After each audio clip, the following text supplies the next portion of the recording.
Irmãos, vamos abrir a Bíblia em Romanos capítulo 1, a partir do verso 9 até o verso 10. Romanos capítulo 1, verso 9 e 10.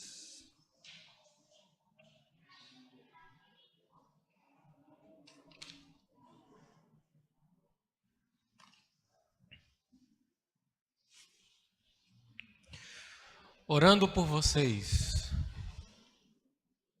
é o tema dessa mensagem. Romanos 1, versos 9 e 10. Pedindo a Deus que nos dê graça a entender a palavra. Senhor, nós estamos diante do Senhor e vamos ler a Tua palavra agora. À medida em que lermos e ouvirmos a exposição, usa a Tua palavra para falar conosco. Em nome de Jesus. Amém. Pois o Deus a quem eu sirvo em meu espírito, no Evangelho de seu Filho, é minha testemunha de como nunca deixo de fazer menção de vocês, em todas as minhas orações, pedindo que em algum momento, pela vontade de Deus, surja uma oportunidade de visitá-los. Vamos orar. Agora você vai orar, meu irmão, e você vai pedir a Deus que fale com você. Peça a Ele que te dê um coração que esteja disposto a acolher a palavra. Faça isso, em nome de Jesus.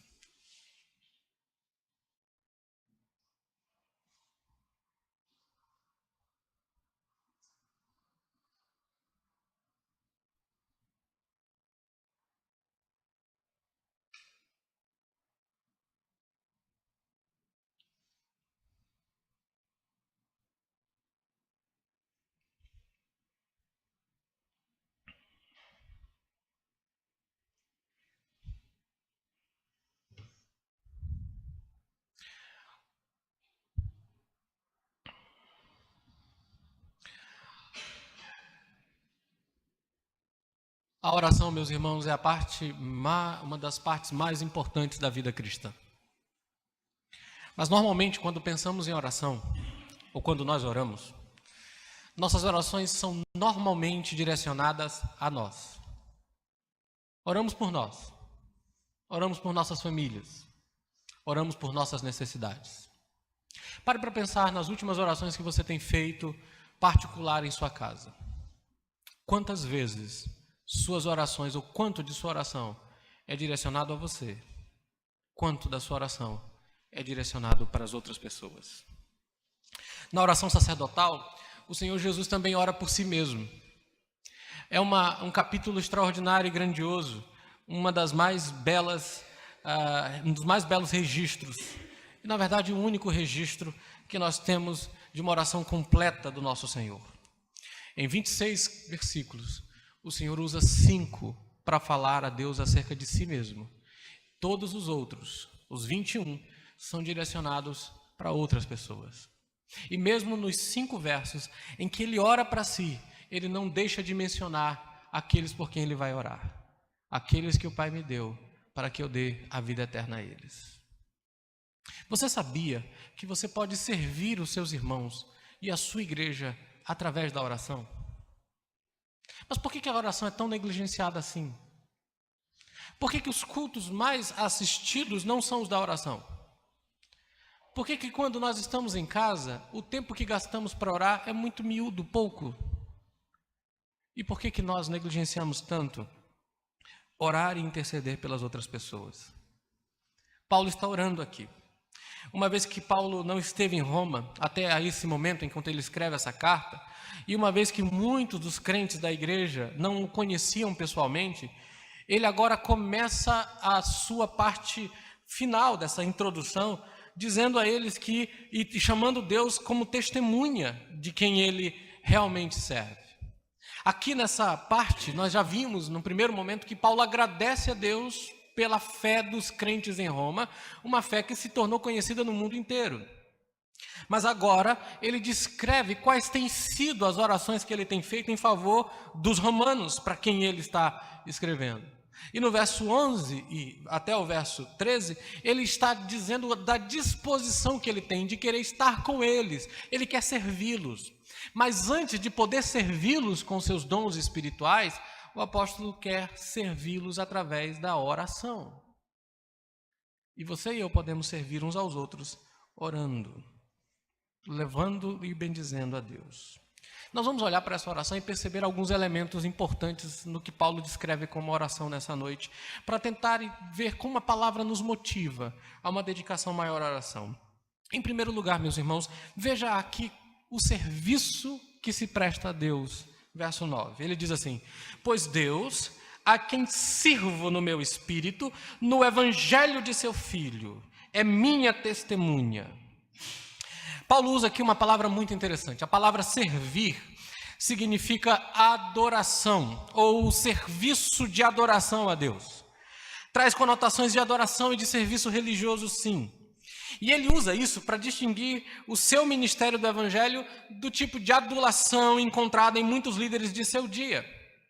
O que Paulo diz aqui, e o que sugere aqui, é que de todo o serviço que ele presta, tudo o que ele faz é oferecido ao Senhor.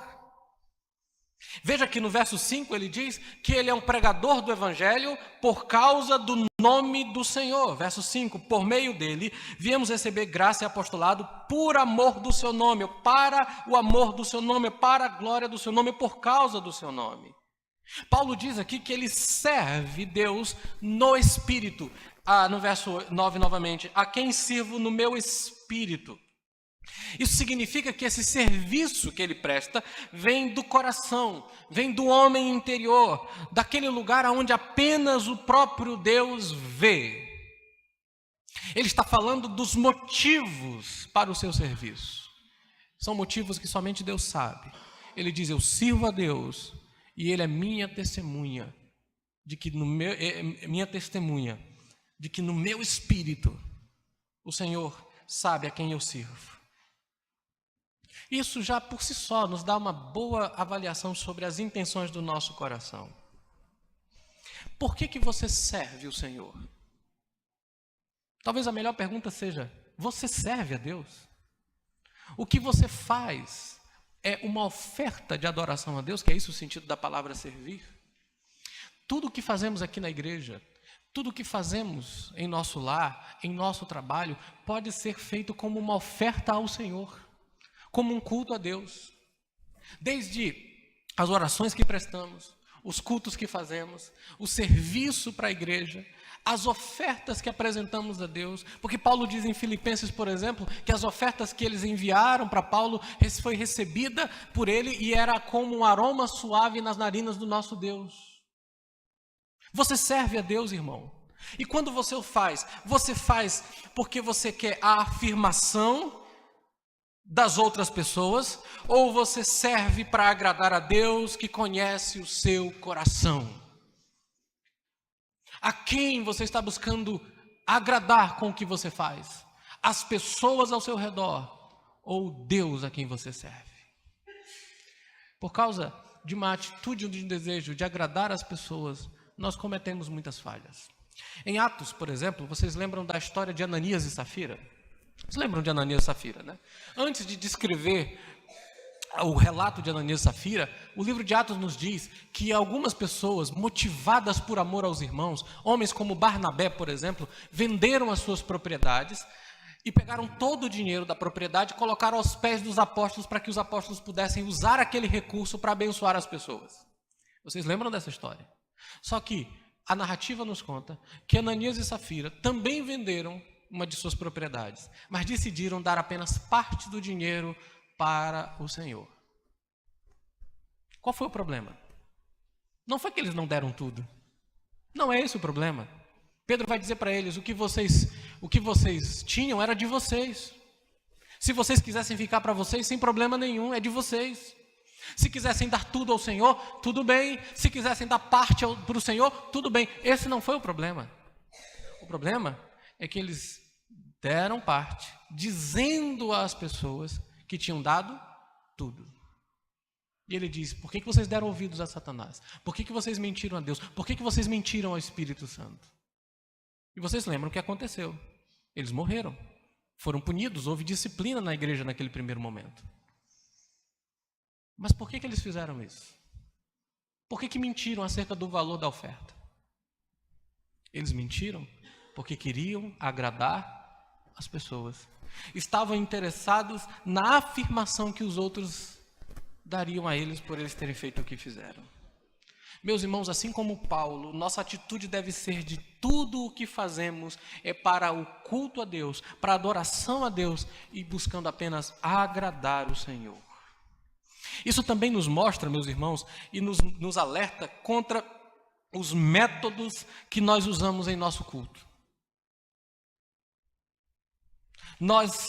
A pergunta é, nós estamos utilizando hoje em dia na igreja evangélica, estamos nos utilizando dos métodos de negócios do mundo, da psicologia mundana, para que promovam resultados na igreja? Nós estamos mais preocupados, irmãos, em usar técnicas de marketing, e as pessoas dizem, se não houver um bom marketing, sua igreja nunca vai crescer. Ou nós usamos métodos espirituais que vêm da palavra de Deus. O mundo, ele zomba dos nossos métodos, mas como Paulo explica em 1 Coríntios 1:27, Deus escolheu as coisas tolas do mundo para envergonhar as sábias, e Deus escolheu as coisas fracas do mundo para envergonhar aquelas que são fortes. O evangelho, meus queridos, é o método espiritual de Deus. Nós vamos aprender aqui que o evangelho é o poder de Deus para a salvação daqueles que creem. É isso que nós vemos em Romanos 1:16. Ele é o poder. O evangelho tem repetidamente transformado pecadores, assim como Paulo, o perseguidor da igreja, para que se tornem homens piedosos, que exemplificam a obra da graça de Deus pelo fruto do Espírito. E hoje, no entanto, muitas igrejas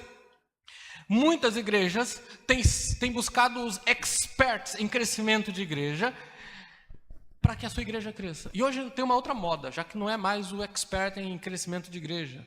Agora nós temos aqueles carinhas que dão as orientações de como administrar melhor, os coachings. Agora tem pastor que é coaching.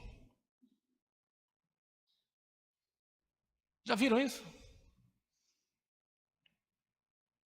Está lá no currículo dele, pastor, pregador, expulsa demônios e é coaching. Esses experts em crescimento de igreja costumam dizer o seguinte: se você quer que a sua igreja cresça, então você precisa abandonar algumas coisas. O velho método de pregar o evangelho não pode mais acontecer. Não é preciso mais falar sobre juízo de Deus, sobre arrependimento, sobre salvação pela fé em Cristo Jesus.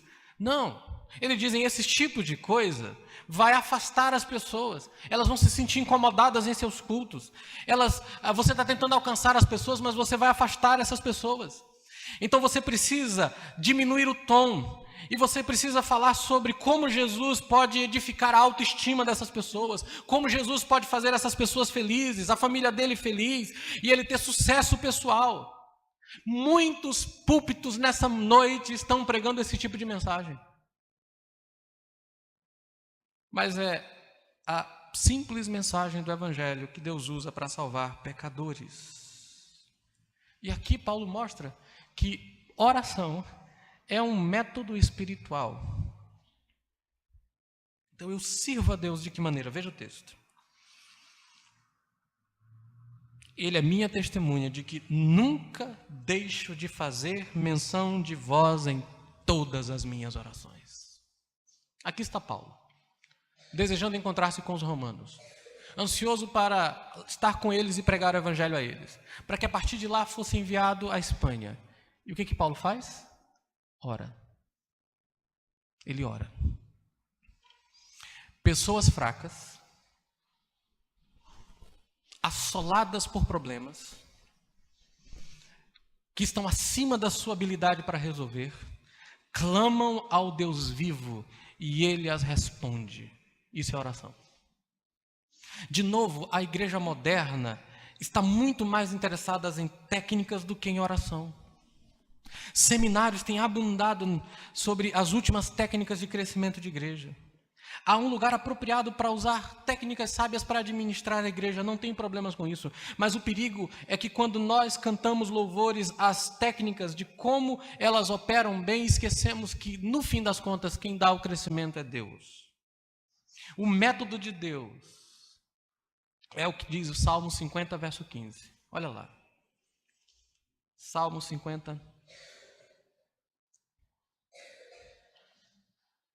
verso 15. O que é que você deve fazer? Invoca-me no dia da angústia. O que é que Deus vai fazer? Eu o livrarei. E como você vai responder a isso? E você me glorificará. É disso que Deus quer. Mas por que Paulo chama Deus aqui para testemunhar com respeito à crescente oração sobre as orações para ele ir aos romanos? Porque ele diz, Deus que é minha testemunha, ele diz, Deus a quem sirvo é minha testemunha. Por que ele tem que fazer isso? Primeiro porque alguns inimigos de Paulo podem ter dito aos romanos cristãos que Paulo não se preocupava realmente com eles. Paulo não estava interessado neles. Ele nem mesmo conhecia eles. Então Paulo queria que eles soubessem que diante de Deus, suas orações por eles eram sinceras e frequentes. Também Paulo, os planos imediatos de Paulo, bem como ele vai compartilhar depois em Romanos 15, verso 25, é de ir primeiro a Jerusalém com as ofertas aos pobres santos que estavam lá. E se ele se atrasasse lá, novamente, seus críticos poderiam dizer, olha, ele fala sobre querer estar com os romanos, sobre conhecer, sobre estar com eles, sobre suas orações, ele ora por eles, mas veja, isso é só fala, ele nunca chegou, ele prefere fazer outras coisas. Então Paulo quer que os romanos saibam que ele, às vezes, que ele está sempre, na verdade, orando, e em suas orações ele ora para que Deus possa abrir um caminho para chegar até eles. Nós temos em primeiro lugar o serviço, nós temos em segundo lugar aqui, meus queridos, a oração. As palavras de Paulo têm várias e úteis lições para nós. Embora ele não tenha implantado a igreja de Roma, embora ele não tenha pregado lá como apóstolo aos gentios, ele sente uma profunda afeição por esses irmãos, e ele quer vê-los, ele quer ministrar o evangelho entre eles, mas antes disso, é essencial para isso que ele ore por eles. A palavra menção aqui é lembrar, é usado por ele quase sempre quando se relaciona a oração e a gratidão pela igreja. O que Paulo está mostrando é que ele trabalhava em oração. Assim como nos exortava a orar sem cessar e devotar-se à oração, vigiando com ações de graça, ele orou pelos efésios, ele orou e agradeceu a Deus por eles, ele fez menção deles em sua oração, ele orou pelos filipenses enquanto estava preso, ele orou para que o amor deles crescesse mais e mais. Em outras palavras, irmãos, Paulo não se preocupava apenas consigo, Paulo se preocupava com as pessoas que ele servia, e a sua oração se espalhou pelo império, à medida em que ele pensava em congregações, pensava em pessoas, ele conhecia o ministério dele, ou que ele não o conheciam. Paulo orava, intercedia, clamava e buscava a Deus em oração. Nós não podemos nos preocupar apenas com a nossa pequena esfera. Nós somos chamados a orar uns pelos outros no corpo de Cristo. Você tem que orar pelos seus irmãos mais e mais. Interceder por eles, clamar por eles, rogar ao Senhor. Nossas orações devem incluir todo o corpo de Cristo também. Orar pelos crentes espalhados pelo mundo, olhar pelos crentes que estão sendo perseguidos agora. Orar para que a igreja cresça em pureza, em fidelidade, em piedade, em santidade. Orar para que a igreja se expanda entre aquelas pessoas que não ouviram o evangelho. Orar pela integridade de Deus, da igreja enquanto ela está fazendo a sua missão no mundo, nunca se desviando da pregação do evangelho. Tirar um dia na semana para que você possa focar na oração por outras igrejas. Manter uma lista, colocar diante do Senhor o nome de pessoas específicas. Orar, orar e orar. Nós temos que orar. Paulo mostra aqui que uma das principais tarefas dos ministros é a oração. Ele é um pregador do evangelho. Ele é alguém que andava de cidade em cidade anunciando a palavra de Deus. Mas Paulo seguia de perto o exemplo de nosso Senhor. Uma vida pessoal de oração pelas pessoas a quem ministramos. Pastores, presbíteros, diáconos, missionários, professores de escola dominical, pais, devem regularmente interceder por aqueles a quem o Senhor confiou a vocês. Orar, orar e orar. E Paulo nos ensina aqui, queridos, meus irmãos, que embora Paulo tivesse se atrasado, ele tivesse atrasos e frustrações, nós devemos orar, mesmo que isso inclua um atraso nas respostas da oração. Veja o que ele diz aí.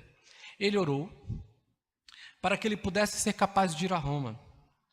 E mesmo que os seus planos de ir tivessem sido frustrados, ainda assim ele orava, e mesmo assim os seus planos foram frustrados. Veja o verso 13. Quero que vocês saibam, irmãos, que muitas vezes me propus ir ter com vocês, no que tenho sido até agora impedido. Às vezes, nós pensamos que algo deve estar errado com a nossa vida de oração se nós não temos respostas instantâneas nas nossas orações. Mas Paulo não se preocupava e não estava angustiado por não ter respostas rápidas. Quando ele finalmente tinha uma resposta, ele agradecia a Deus. Mas ele sabia que não era pela forma como ele orava. Às vezes, as respostas de nossas orações não vêm imediatamente. Às vezes, é a segunda lição que Paulo nos mostra aqui, Deus responde através de atrasos para que os seus planos sejam cumpridos. Deus responde às orações de modo que nós não esperamos. Paulo orou que ele pudesse ir em Roma, que o caminho de Deus fosse estreitado para ele chegar lá. E como foi que Paulo chegou a Roma? Vocês sabem como? Preso. Paulo foi aprisionado em Jerusalém, falsamente acusado de trazer gentios ao templo. E então ele gastou mais de 2 anos em custódia em Cesareia, porque o governador estava esperando por um momento em que ele pudesse libertar, e ele, por causa o momento específico, ele queria agradar os judeus. Embora ele pudesse ser libertado, Paulo pôde apelar a César para poder salvar a sua vida. E então, na rota para Roma, ele passou por um naufrágio. Ele gastou um tempo em Malta, foi mordido por uma serpente, uma víbora, e ainda assim, graças a Deus, não morreu. E finalmente ele chegou em Roma como um prisioneiro. Certamente não foi isso que Paulo pediu quando eu oro para que eu possa estar com vocês. Mas Deus responde às nossas orações de uma maneira que Ele mesmo deseja e que é infinitamente mais sábia.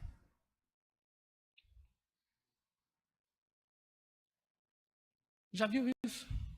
Você acha que Deus tem que responder sua oração do jeito que você quer? O pastor Tim Keller diz assim: Deus responde às nossas orações, nos dando aquelas coisas que nós pediríamos se nós soubéssemos o que Ele sabe. É interessante. E é verdade. Às vezes a sua oração demora. Às vezes a sua oração será respondida de uma forma muito diferente do que você espera. Terceiro, nós sempre devemos submeter nossas orações à vontade de Deus. Veja o verso 10. Pedindo que em algum momento o quê? Pela vontade de Deus.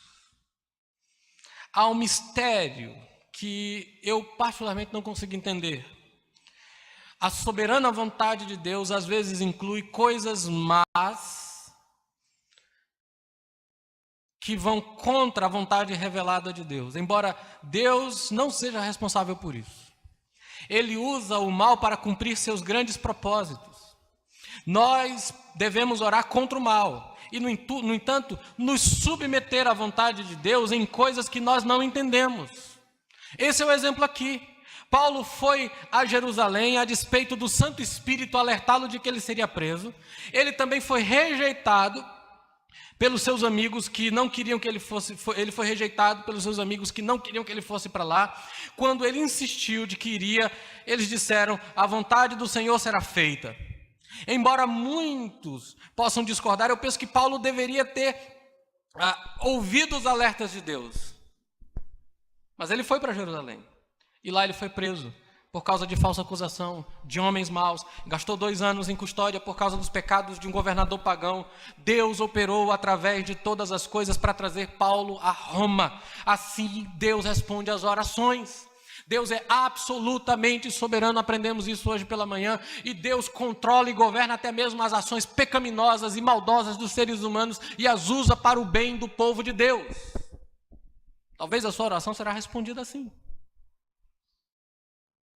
Então, a lição para nós aqui, para orarmos, nós devemos sempre nos submeter à vontade de Deus.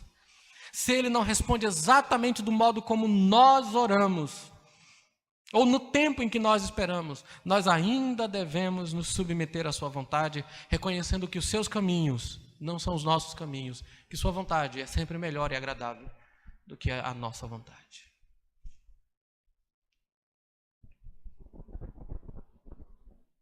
Um dos problemas com a gente na oração é porque a gente realmente fica intrigado como Deus responde.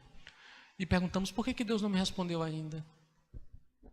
Por que Ele fez desse jeito, eu pedi de outro jeito?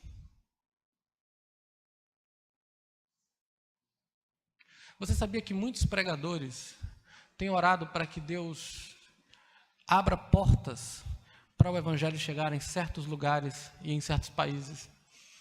E a resposta que Deus dá é exatamente o oposto do que eles esperavam. Eu me recordo de um certo pregador que disse que ele orava para que Deus pudesse converter pessoas no país onde ele estava fazendo missões. E o que aconteceu foi que ele foi preso. E passou longos 3 anos na prisão. No primeiro momento ele se questionou: como? Deus, eu vim aqui para pregar o teu evangelho e pedi que o Senhor me desse oportunidades para isso. À medida em que os meses se passaram, ele percebeu que ele tinha um campo missionário muito vasto diante dele. Pessoas que não podiam ir mais para lugar nenhum. Estavam presas, juntamente com ele. Ele começou a servi-los e começou a anunciar o evangelho. E então ele deu um testemunho, enviando uma carta à sua igreja dizendo: nós temos colhido frutos aqui como nunca antes. E talvez não teríamos colhido se eu não estivesse preso. Deus responde suas orações, às vezes atrasando a resposta, mas de uma maneira completamente diferente, e até mesmo usando os homens maus e as ações pecaminosas para o seu bem. Deus tinha um plano para a vida de José, lembram? Deus o colocaria acima dos seus irmãos. Como foi que Deus usou e levou José a ser o segundo depois de Faraó? A inveja dos irmãos, a tentativa de assassinato, a venda como escravo, a mentira ao seu pai Jacó de que ele tinha morrido, o assédio sexual da esposa de Potifar. Era para ter uma lei naquela época, José da Penha, para ajudar o pobre José, mas não existia. Que abuso sexual tem os dois lados, não é só um. A sua prisão durante alguns anos, ele responde e dá o sentido do sonho de um copeiro e de um padeiro. O copeiro voltará a servir Faraó, ele pede: lembra de mim quando chegar lá. Durante 2 anos esse copeiro nem lembrou de José. Acontece assim com a gente às vezes ajuda alguém, a pessoa não lembra da gente. Acontece muito com vereador, senador, deputado, né? Não? Você vai lá, ele te abraça, ele sua ao seu lado, aquela coisa. Depois que é eleito, você pode ir lá bater na porta. Nem pensar, não vai. Ele anda no seu bairro, suja o sapato, suja a calça. Depois de eleito, nunca mais aparece lá. Aconteceu com o copeiro. Até o dia em que Faraó teve um sonho. E aí Deus se lembrou de José. E o copeiro se lembrou. Deus usa os atos errados e pecaminosos dos homens para o seu propósito. Ele não faz com que esses homens ajam pecaminosamente, mas Ele administra soberanamente seus atos para a sua glória. E isso é importante quando eu oro. Você deve confiar nisso enquanto você ora. Eu estava lendo um livro do pastor James Boyce e ele sugere aqui 3 razões, porque às vezes as orações apropriadas não são respondidas por Deus. Primeiro, ele diz que orações não respondidas podem ser um método de Deus de ensinar que nós não somos tão necessários para a obra pela qual nós estamos orando quanto nós pensamos que nós somos. Paulo queria ir para Roma para ministrar aos santos, mas eles eram capazes de ir bem sem ele, enquanto ele não fosse. Enquanto talvez Paulo não precisasse aprender, talvez a lição através do atraso de Deus, às vezes ele poderia estar precisando aprender isso. Nós não somos indispensáveis ao programa de Deus. Eu não sou, vocês não são. E às vezes Deus não nos colocar em certas situações fazem com que nós entendamos esse método. Boyce diz, talvez uma oração não respondida aconteça porque ele pode também querer trabalhar através de nós. O ministério de Paulo na Grécia, na Ásia, até mesmo em Cesareia, era pregar o evangelho a Félix, a Festo e a outros. Isso fazia parte do soberano plano de Deus para Paulo. Se ele tivesse ido diretamente a Roma e não tivesse sido preso, ele não teria pregado nesses lugares e a estas pessoas. Se Deus tem frustrado você em uma situação e colocado você em um certo ambiente que você não esperava, em um certo lugar que você não ansiava, não se preocupe. Sirva a Deus aonde você estiver, porque provavelmente você é a resposta de oração para alguma pessoa específica. Pastor, eu não estou no trabalho que eu gostaria. Sirva a Deus aí. Pregue o evangelho. Pastor, eu não estou morando no bairro que eu gostaria, porque eu não gostaria de morar em bairro, eu gostaria de morar em conjunto. Então ore a Deus, e talvez ali no bairro seja o lugar onde você deva orar e interceder e ser usado por Deus. Uma terceira razão porque talvez as suas orações não sejam respondidas é que há uma batalha espiritual da qual você e eu não estamos despertados. A resposta que deu da oração de Daniel foi atrasada por causa de um conflito entre um santo anjo e um demônio. Vejam lá, Daniel 10. Daniel capítulo 10.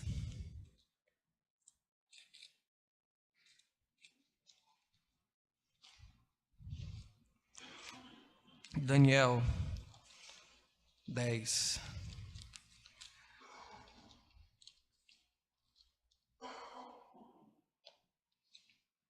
Diz assim, a partir do verso 1. No 3º ano de Ciro, rei da Pérsia, uma palavra foi revelada a Daniel, cujo nome é Beltesazar. A palavra era verdadeira e envolvia grande conflito. Ele entendeu a palavra, teve entendimento da visão. Naqueles dias eu, Daniel, fiquei de luto por 3 semanas. Não comi nada que fosse saboroso, não provei carne nem vinho, não me ungi com óleo algum até que passaram as 3 semanas. No dia 24 do 1º mês, estando eu na margem do rio Tigre, levantei os olhos e vi um homem vestido de linho, com cinto de ouro puro de ufaz na cintura. O seu corpo era como berilo. O seu rosto parecia um relâmpago, os seus olhos eram como tochas de fogo, seus braços e seus pés brilhavam como bronze polido, e a voz de suas palavras era como o barulho de uma multidão. Você já deve ter tido uma ideia de quem está aqui, né? Apocalipse capítulo 1. Então eu, Daniel, tive aquela visão. Os homens que estavam comigo nada viram, mas ficaram com muito medo, fugiram e se esconderam. Assim fiquei sozinho e contemplei essa grande visão, e não restou força em mim. O meu rosto mudou de cor e se desfigurou e perdi as forças. Contudo, ouvi a voz das suas palavras e, ouvindo essa voz, caí sem sentidos, com o rosto em terra. E eis que a mão de alguém tocou em mim e me ajudou a ficar de joelhos e, apoiado nas palmas das mãos, ele me disse: Daniel, homem muito amado, esteja atento às palavras que vou lhe dizer. Fique em pé, porque fui enviado para falar com você. Enquanto ele falava comigo, eu me pus em pé tremendo. Então ele me disse: não tenha medo, Daniel, porque as suas palavras foram ouvidas. Desde o primeiro dia em que você dispôs o coração a compreender e a se humilhar na presença de Deus, foi por causa dessas suas palavras que eu vim. Mas o príncipe do reino da Pérsia me resistiu durante 21 dias. Porém Miguel, um dos príncipes mais importantes, veio me ajudar, e eu fiquei ali com os reis da Pérsia. Agora vim para fazer com que você entenda o que vai acontecer com seu povo nos últimos dias, porque a visão se refere a dias ainda distantes. Meus irmãos, há conflitos nos quais nós estamos lutando todos os dias. Paulo explica que o nosso conflito é contra os poderes invisíveis espirituais e que a oração é a principal arma para usar nessa batalha. Em Efésios, capítulo 6, versos 10 a 20, veja lá. Efésios, capítulo 6, versos 10 a 20, ele diz: quanto ao mais, sede fortalecidos no Senhor e na força do seu poder. Vistam-se com toda a armadura de Deus para que possam ficar firmes contra as ciladas do diabo, porque nossa luta não é contra o sangue, a carne, mas contra os principados e as potestades, contra os dominadores deste mundo tenebroso, contra as forças espirituais do mal nas regiões celestiais. Por isso, peguem toda a armadura de Deus para que vocês possam resistir no dia mau e, depois de terem vencido tudo, permanecer inabaláveis. Verso 18. Orem em todo tempo no Espírito, com todo tipo de oração e súplica, e para isso vigiem com toda perseverança e súplica por todos os santos, e orem também por mim. Vocês veem, oração. Então, às vezes, nós não sabemos porque nossas orações não são respondidas rapidamente, de uma forma que nós esperávamos, mas nós devemos confiar e nos submeter à soberana vontade de Deus e saber que estamos em uma guerra, em uma batalha, e que uma das principais armas dessa guerra é a oração ao Senhor. Como você deve orar, então? Você deve servir a Deus, buscar servi-lo. E uma das principais formas de servi-lo é servi-lo na vida de oração. Aprendemos algumas coisas importantes sobre oração com Paulo. Primeiro, ore com consciência, com consistência.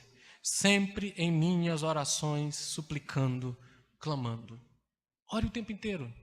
Fale com Deus. Diga a Ele o que angustia sua alma. Peça, suplique. Ore com antecipação, desejando a resposta. Se finalmente me será dado, me será aberto o caminho para visitá-los. Ore com paciência, esperando em Deus. Antecipação não é ansiedade exagerada. Eu espero a resposta de Deus, mas eu tenho paciência. Se finalmente seja aberto o caminho para visitá-los. Ore com uma visão em mente: eu quero visitar vocês. Ore com submissão à vontade de Deus, se finalmente pela vontade de Deus. Meu irmão em Cristo, orar, meus irmãos, é envolver os desejos do coração, mas desejos que têm sido santificados e completamente transformados e lapidados pela palavra e pelo Espírito, de modo que nós aprendemos a pedir de acordo com a vontade de Deus. Nós não oramos dando ordens a Deus. Oração não é o método de fazer com que Deus faça o que eu quero. Oração é a submissão da minha vontade ao Senhor. Contudo, mesmo nesse processo, nós temos que admitir que nem sempre temos um formato absoluto para decidir o que é ou o que não é a vontade de Deus para nós. Se a palavra fala de algo particular, então nós podemos estar seguros de que estamos orando a vontade de Deus. Se Ele diz a você que a santificação é a vontade dele para você, então você ora por sua santificação. Se a vontade de Deus é que nenhum se perca, mas que alguns sejam salvos, você deve orar pela salvação das pessoas. Se a vontade de Deus é que os nossos filhos cresçam e nunca se desviem do caminho, então oramos pelos nossos filhos. A palavra nos diz pelo que orar. Se a vontade de Deus é que o nosso coração seja preenchido com pleno conhecimento da sua vontade, de tal maneira que nós vivamos vidas dignas do Senhor, frutificando em toda a boa obra, crescendo no pleno conhecimento de Deus. Se a vontade de Deus é que o poder de Deus esteja operando em nós, nos fazendo mais perseverantes, mais pacientes, mais alegres, mais gratos, então você pode pedir essas coisas. O melhor método de orar é sempre orar o que a Bíblia diz. O que Deus quer para você. Oração é pedir que Deus nos dê aquelas coisas que Ele prometeu nos dar. Contudo, muitas coisas pelas quais oramos não tem nenhum ponto bíblico direto de referência. Por exemplo, em que cidade eu vou morar? Que trabalho eu devo ter? Que carro eu devo comprar? Com que pessoa eu devo casar? Se com João ou com Antônio? Se com Maria ou com Esther? Não sei. Não há um texto bíblico que vai dizer isso para você. Por isso nós devemos cuidar para nos guardar do uso descuidado das Escrituras, em orações fora do contexto, para nos fazer sentir melhor em nossa oração. Eu me lembro da história de um rapaz que ficava dando voltas ao redor do carro de um irmão lá do estacionamento de uma igreja. E aí o pessoal começou a ver ele fazer isso, ele estava dando volta. E aí perguntaram: meu irmão, por que você fica rodando feito um doido ao redor do carro ali? O que está acontecendo? Você está bem? Ele disse: não, mano, eu estou seguindo o que diz a Bíblia. Lembra que Deus mandou Josué e o povo de Israel rodear 7 vezes a cidade de Jericó para que finalmente eles pudessem ter a bênção? Eu quero um carro igual esse do meu irmão.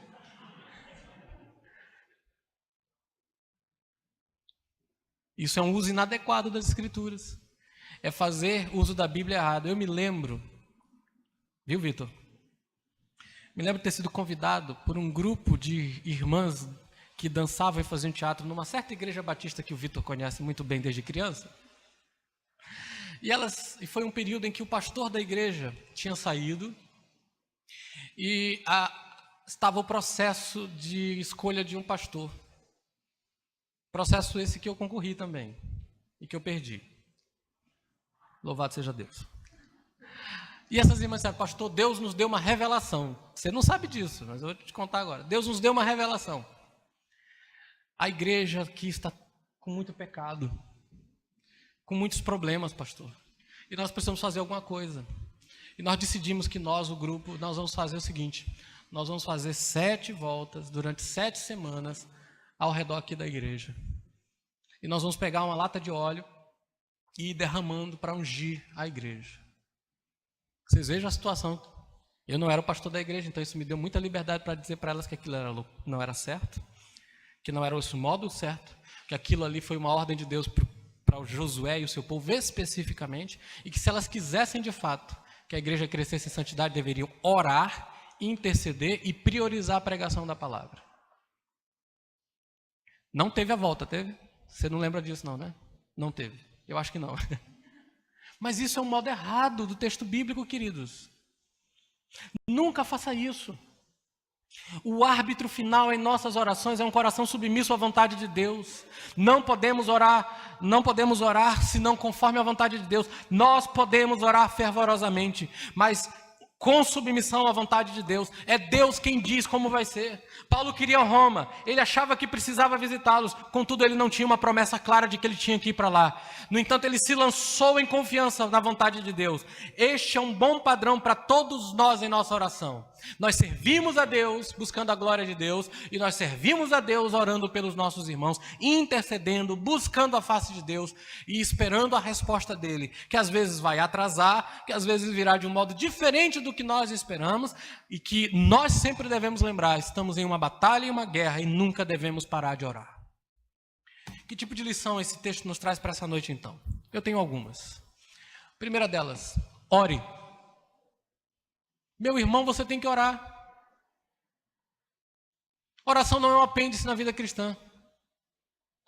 Oração é tão essencial à vida cristã quanto respirar é essencial para a nossa subsistência e para vivermos.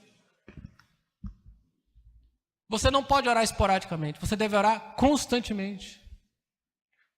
E se você diz: pastor, às vezes eu quero orar, mas não sei pelo que orar. Nesta igreja há 174 razões para você orar.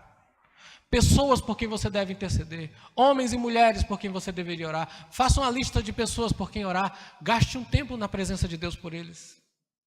Ore. Segunda coisa, ore com seus irmãos. A maioria das ordens bíblicas para oração são ordens coletivas. É para orar junto com outras pessoas. É para reunir-se em oração. E esse deve ser um estilo perseverante de vida. Em Atos 2,42 diz que a igreja perseverava na doutrina dos apóstolos, no partir do pão e nas orações. Eles estavam juntos orando o tempo todo. Você não pode deixar de orar com seus irmãos. Você deve ir aos lugares onde a oração acontece. Você deve reunir-se com outros crentes para interceder. Você deve buscar Deus em oração com seus irmãos. Terceira lição importante. Nunca diga a Deus o que Ele tem que fazer. Peça, não mande. Existem pessoas que ensinaram crentes nos últimos anos que você não pode aceitar coisas de Deus. Se você está doente, você tem que dizer a Deus, eu não aceito a doença. Ué, mas Deus mandou para você. E aí? Ah, porque a doença não vem de Deus, vem do diabo. Você acha isso mesmo? Então volte a ler sua Bíblia. Eu tomo posse da bênção. Eu determino, ó Deus, que isso aconteça. Você nunca encontrará um único verso bíblico que diga para você fazer isso ou que tenha um exemplo de um santo orando desse jeito. Porque não é assim que se ora. Isso não é oração da fé. Isso é uma oração irreverente e blasfema contra Deus. Nunca ore assim. Nunca determine nada para Deus. Nunca diga para Deus o que você tem que fazer. O que Ele tem que fazer. É isso que Paulo quer dizer. Se pela vontade de Deus. Veja que Paulo diz. Se esse tipo de oração fosse a oração verdadeira, ele teria dito assim, pois eu estou tomando posse da bênção e determinando que eu vou estar com vocês aqui. Ele não diz isso. Ele diz, eu não paro de orar, para que se for da vontade de Deus, eu possa estar com vocês. Nunca dê ordens a Deus. A oração certa é aquela que diz, seja feita a sua vontade. O próprio Senhor Jesus orou assim, Pai, se possível afasta de mim esse cálice, contudo não seja feita a minha vontade, mas a tua vontade. Ore. Ore constantemente. Ore com seus irmãos. Não dê ordens a Deus. E espere a vontade de Deus, as respostas à sua oração. Se Deus não responde logo, não é porque Ele não ouviu o que você pediu. Se Deus responde de outro modo, não é porque Ele não sabia o que você pediu. É porque Deus é muito mais sábio do que você. E Ele sabe muito bem o que é melhor para você e para as pessoas por quem você ora. Por fim, ore pelos seus irmãos. Nós temos que ser pessoas que intercedem uns pelos outros. Uma vida de oração que é focada apenas em si mesmo não é uma vida de oração absolutamente completa no termo bíblico. Nós devemos orar por nós, é verdade, devemos orar por nossos familiares, sem dúvida alguma, mas devemos orar pelos outros irmãos, devemos interceder por suas vidas, por sua saúde, mas principalmente orar para que Deus dê a eles crescimento na graça, vida piedosa, dedicação ao Senhor. Ore, interceda, faça isso pelo seu irmão. Esse é um dos melhores métodos de servir ao irmão, orando por ele. Por isso, quando você disser para o irmão, meu irmão, eu vou orar por você, ore mesmo. Porque muitas vezes a gente diz, eu vou orar por você, e nunca oramos. A gente às vezes diz isso como se fosse, estou torcendo por você, vai lá. Não. Se você diz a alguém, eu vou orar, ore. Que Deus está vendo. Se você orou ou não. Ore. Esse é o método de servir corretamente a Deus. Em último lugar, tudo o que você fizer, nunca faça com a intenção de obter qualquer tipo de apreciação das pessoas. O Deus a quem eu sirvo no meu espírito. Só há uma pessoa a quem você deveria buscar agradar sempre. Deus. Busque a glória dele. E quando você se satisfaz com agradar a Deus, pouco importa o que as pessoas pensam ou digam de você. Você as servirá, independente das reações que elas terão com você. Você continuará servindo essas pessoas.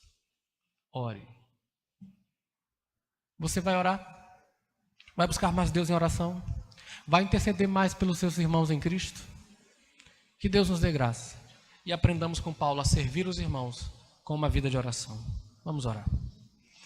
Senhor, em nome de Jesus, essa é a tua palavra perfeita.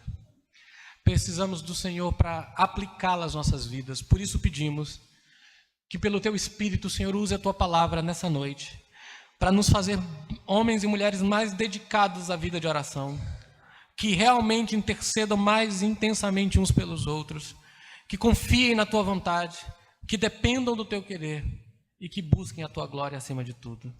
Ó Deus perfeito e maravilhoso, te damos graças pelo privilégio que temos de falar contigo através de Jesus, de colocar diante do Senhor as nossas petições, de fazer conhecido aquelas coisas conhecidas, aquelas coisas que trazem angústia ao nosso ser, sabendo que o Senhor ouve as nossas orações, que o Senhor responde conforme o Teu querer, que o Senhor jamais nos desampara, que quando clamamos o Senhor nos responde e nós glorificamos o Teu nome.